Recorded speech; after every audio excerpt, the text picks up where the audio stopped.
Hey guys, কেমন আছো? আশা করি ভালো আছো। আবারও নিয়ে চলে এলাম নতুন একটা ভিডিও। ভালো লাগলে লাইক করবেন, কমেন্ট করবেন, সব বন্ধুদের কাছে ভিডিওটা পুরোপুরি শেয়ার করে দেবেন। যাই হোক, দেখতেই পাচ্ছ, আর ভিডিওটা পুরোপুরি দেখবেন, টেনে টেনে দেখবেন না, তাহলে কিছুই বুঝতে পারবেন না। দেখো, আমি এখন ভেন্ডি নিয়েছি এখানে অনেকগুলো। এই ভেন্ডিগুলো এখন ভালো করে ধুয়ে নেব। অবশ্য বোটার সময় ধুয়ে নিতে হবে না, ভেন্ডিতে অনেক নাল থাকে, নালটাকে জড়িয়ে যাবে। যাই হোক, আমি এখন পাতে এখানে বের করেছি ভেন্ডিগুলো।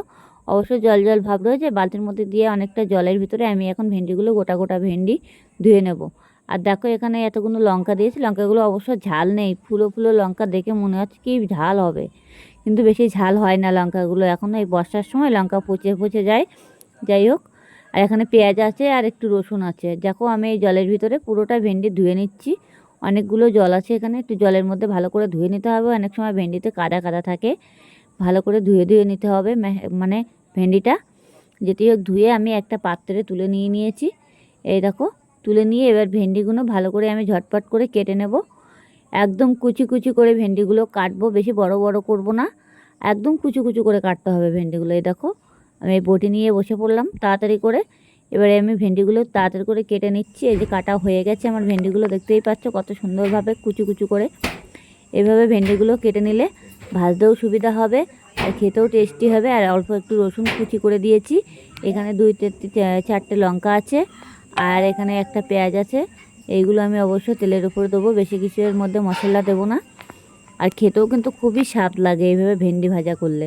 দেখো, একদম কত জিরি জিরি করে কেটে নিয়েছে, দেখতেই পাচ্ছ, দেখেছো? আর ভেন্ডি খাওয়া সপ্তাহের মধ্যে একবার খুবই ভালো, পেটের সমস্যা কমিয়ে যায় ভেন্ডি খেলে পরে। আর ভেন্ডিটা দেখে নিতে হবে কাটার সময়, অবশ্য ভেন্ডির ভিতরে পোকা থাকে তো, এত কুচু কুচু কাটতে গেলে তখন বোঝা যায় না যে পোকা কোনটা আছে কিনা। অবশ্য ভেন্ডিগুলো ভালো করে দেখে নিতে হবে যাতে পোকাটা না থাকে।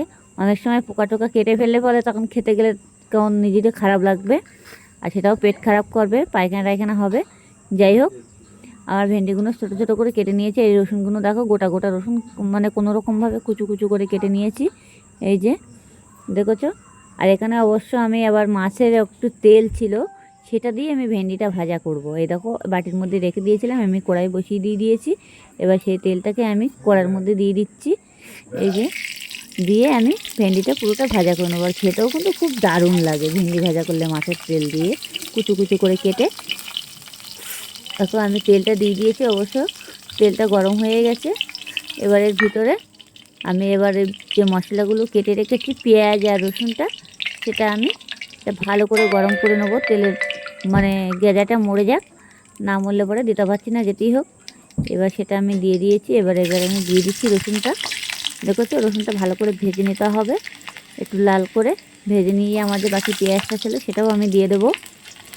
দিয়ে আমার লঙ্কাটাও দিয়ে দিচ্ছি, পেঁয়াজ লঙ্কাটাও দিয়ে দিলাম। দিয়ে এটাকে আমি একটু হালকা ভেজে নেব। যেতেই হোক, বেশি ভাজা যাবে না, ভাজলেও না হলে ভেন্ডিটার সাথেও ভাজা হবে না, পুড়ে যাবে আগে আগে। সেজন্য আমি হালকা ভেজে নেব, যাতে গন্ধটা না থাকে, কাঁচা ভাবটা। যেহেতু আমি একটু নাড়াচাড়া দিলাম, দিয়ে এটাকে সুন্দর করে একটু ভেজে নিয়েছি। নিয়ে এবার যে ভেন্ডিটা আমার কাটা ছিল ছোটো ছোটো করে, ছোটো ছোটো করে কাটার মজাই আলাদা। আর ভেন্ডি কাটতে কিন্তু দারুণ মজা লাগে, জানো তো সেটা, খুবই দারুণ মজা লাগে। কিন্তু হাতটা মাঝে মাঝে একটু স্লিপ করে, এই যা, তাছাড়া আর কিছুই না। দেখো, আমার ভাজা হয়ে গেছে, দেখতেই পাচ্ছ, দেখেছো। এবার বাকি যে ভেন্ডিটা আমার কাটা ছিল, সেটা আমি এবার থালাটা নিয়ে আসবে সামনে, এনে আমি দেব। ভেন্ডিটা আমি এবার ঢেলে দিচ্ছি কড়ার ভিতরে। এই দেখো, দিয়ে দিয়েছি। এবার এটাকে এখন আমি নুন দেবো না, লবণটা দিলে পরে কী হবে বলো তো, জলটা ছেড়ে দেবে তো ভেন্ডিটা ভাজা হবে না। চাইলে আপনারা পারলে একটু হলুদ দেবেন, তাহলে এই যে ভেন্ডির যে নাল ভাগটা থাকবে সেটা কেটে যাবে। হঠাৎ করে লবণটা দিলে পরে, হঠাৎ করে ভেন্ডিগুলোর মধ্যে হলুদ দিতে হবে, দিলে পরে তাহলে ভেন্ডির যে নাল ভাগটা থাকবে সেটা কেটে যাবে। যেতেই হোক, আমি এখন লবণ দিইনি, দেখতে পাচ্ছি এমনিতে ভেন্ডিতে নাল নাল হয়ে গেছে। ভাজতে ভাজতে একটু জালটাকে একটু বাড়িয়ে দিতে হবে, যাতে এটা পুড়ে না যায়। আবার একটু নাড়তে হবে, আর একটু কাঁচা কাঁচা ভাব থাকবে, ভেন্ডিটা দেখতেও খুব ভালো লাগবে। দেখো, আমি কীভাবে ভেন্ডিটা ভাজি। আপনারা ঘরে চাইলে এই রেসিপিটা বসে একবার চেষ্টা করে দেখুন, খেতে কিন্তু খুব দারুণ লাগে। যাই হোক, আমি হলুদটা দেওয়ার সময় আমার সারা কড়াইতে ছড়িয়ে গেল। আমি এখন এই খুন্তি দিয়ে ভেন্ডিগুলোর সাথে পুরো মাখিয়ে নেব কড়ার ভিতর দিয়ে, না হলে তো পুড়ে যাবে, আবার সমস্যা হয়ে যাবে। আমি এখন লবণটা দিইনি, হলুদটা দিয়ে দিয়েছি। লবণটা আমি একটু পরে দেবো। একটু নাল ভাতটা যতক্ষণে না কাটবে, দেখো নাল ভাতটা দেওয়ার সাথে সাথে কেটে গেছে। দেখো তো হলুদটা দেওয়ার পরে এরকম নাল ভাতটা কাটানোর জন্য একটু হলুদ দিয়ে দেবে, নাহলে একদম পুরো খুন্তির সাথে পুরো আটকে যাবে। তা আমি এবার লবণ দিয়ে দিয়েছি। নাল ভাতটা কেটে গেছে মানে ভেন্ডিতে, আমি লবণটা দিয়ে দিয়েছি, দেখতেই পাচ্ছি। এবার ভেন্ডিটা পুরো লাল লাল হয়ে যাচ্ছে, ছাড়া ছাড়া হয়ে গেছে, ভেন্ডিতে কোনো নাল ভাব নেই।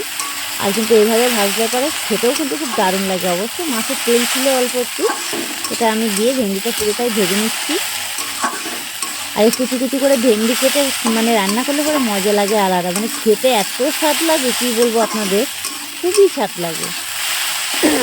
আর অবশ্য আমরা প্রায় সময় বড় বড় করে আলুর সাথে ভেন্ডি রান্না করা হয়, কিন্তু সে স্বাদ আলাদা আর এই স্বাদটা আলাদা। যেটি হোক, আমার ভেন্ডিটা পুরো ভাজা হয়ে গেছে, দেখতেই পাচ্ছ।